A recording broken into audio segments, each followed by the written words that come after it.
Subscribe to it. Maulana Muhammad bin Sajjad on social media platforms.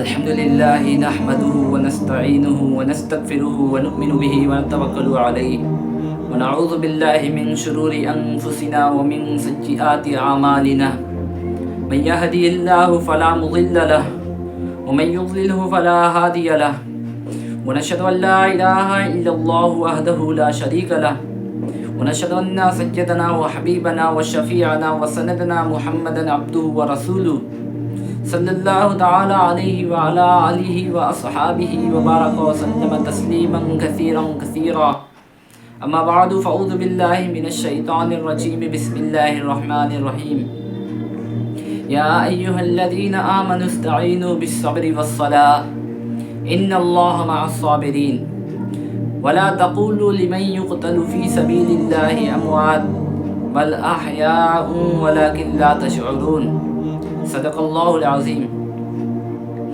اس دنیا میں اللہ تعالیٰ نے اپنے کئی بندوں کو بڑی حکومت سے نوازا ہے، لیکن اللہ تعالیٰ نے نعمت کو جب بھی اپنے بندوں کو دیا ہے تو اللہ کے اسی بندوں میں سے کچھ بڑے ہی ظالم بنے ہیں۔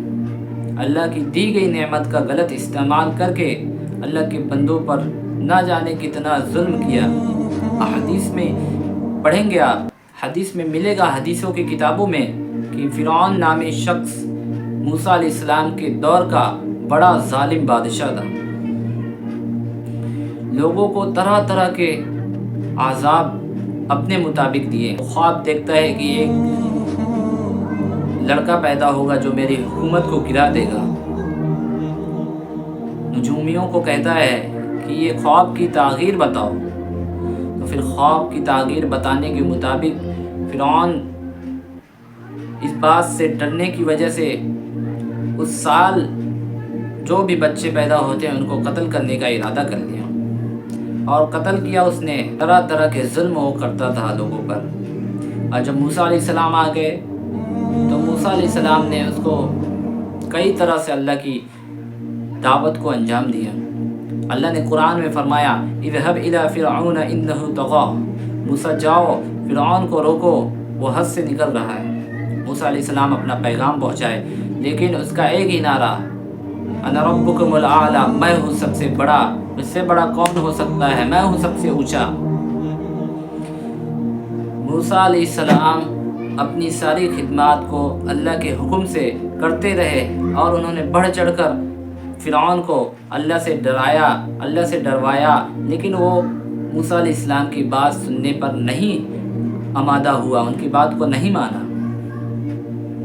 لیکن موسیٰ علیہ السلام کا پیغام اس کے محل تک جب جاتا تو اس کے محل میں کئی لوگ تھے جو اسلام کو قبول کر لیے۔ انہی میں سے ایک فرعون کے گھر کی نوکرانی ایک باندھی جو تھی وہ اسلام کو قبول کر لی۔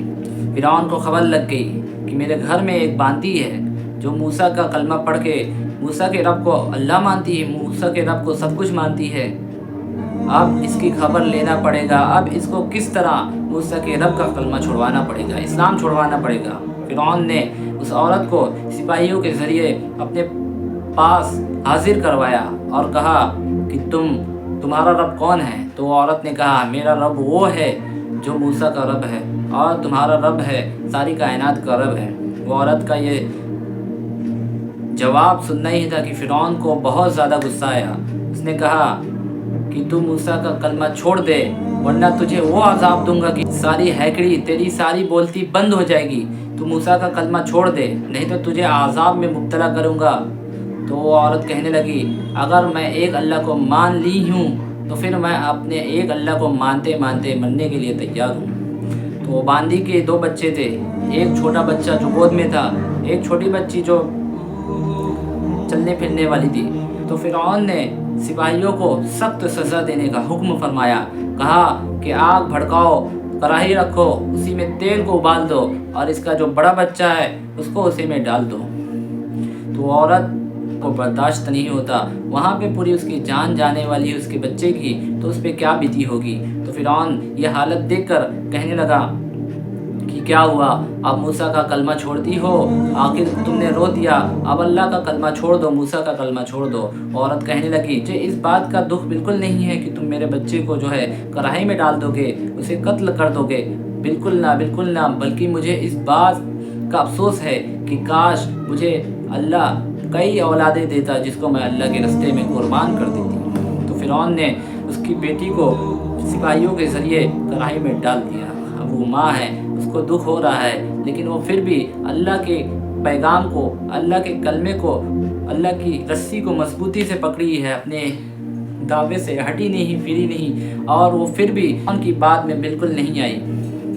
माँ तो माँ होती है, औरत पे क्या बीती होगी, लेकिन उसके लिए सबसे पहले अल्लाह का हुक्म पूरा करना था। हालांकि हदीसों में आता है कि इंसान अगर अपने बचाव के लिए सिर्फ कुछ ऐसा अमल करे जो कुफरिया हो लेकिन दिल से ना सोचे तो उसका करना जायज़ होता है, लेकिन वो औरत ने आला तरीन अमल करना तो वो औरत को, इसके लिए उसने अल्लाह के हुक्म को नहीं छोड़ा।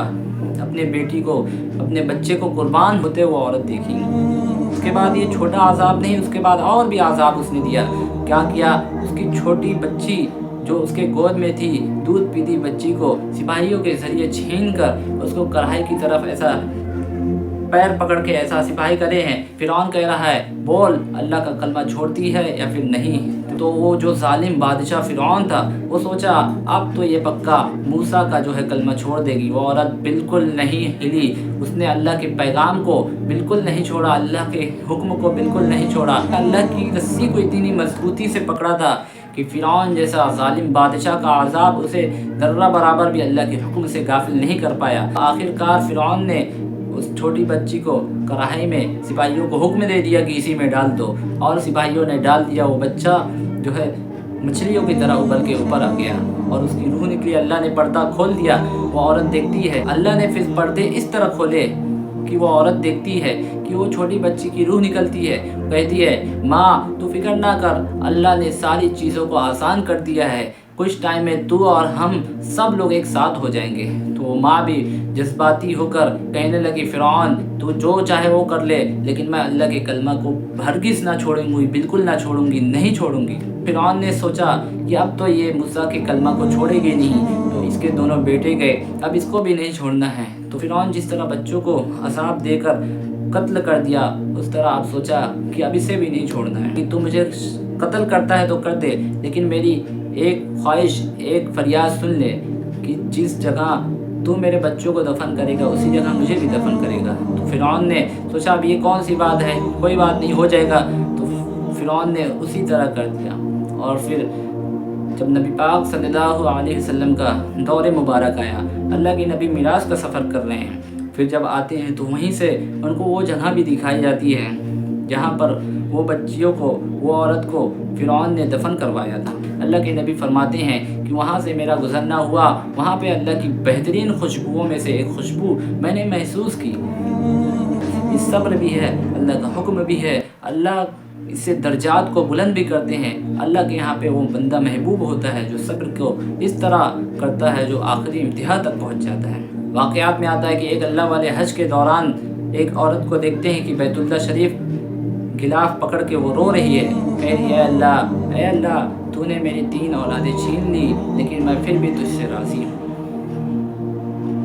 तो वो पास जाते हैं, पूछते हैं कि तेरे साथ क्या मामला हुआ। वो कहने लगी कि मेरे साथ मामला कुछ यूँ हुआ, अल्लाह ताला ने औलादों से नवाजा था, लेकिन आप मेरे पास एक भी औलाद नहीं है, मैं बच्चों से महरूम हूँ। अल्लाह ने जो नेमत दी थी वो नेमत छीन ली। जब अल्लाह ने नेमत दी थी मैंने शुक्र किया, और जब छीन लिया तो फिर मैं सब्र कर रही हूँ। तो फिर वो औरत अपना वाक़या बताने लगी कि एक रोज़ मेरा छोटा बच्चा मेरे गोद में था और मैं खाना बना रही थी हांडी में, और मेरे 2 बच्चे बाहर घर के खेल रहे थे। उसमें से जो बड़ा बच्चा था वो कहता है छोटे से कि पता है तुझे अब्बू किस तरह कुर्बानी करते हैं, बकरे को ज़िबा किस तरह करते हैं। छोटे ने कहा, हाँ भाई बताइए। तो बड़े ने एक चाकू लिया और अपने भाई के गले पर असली छुरी चला दी और वो वहीं पे शहीद हो गया, वहीं पे उसकी रूह निकल गई। उसका छोटा भाई दम तोड़ देता है।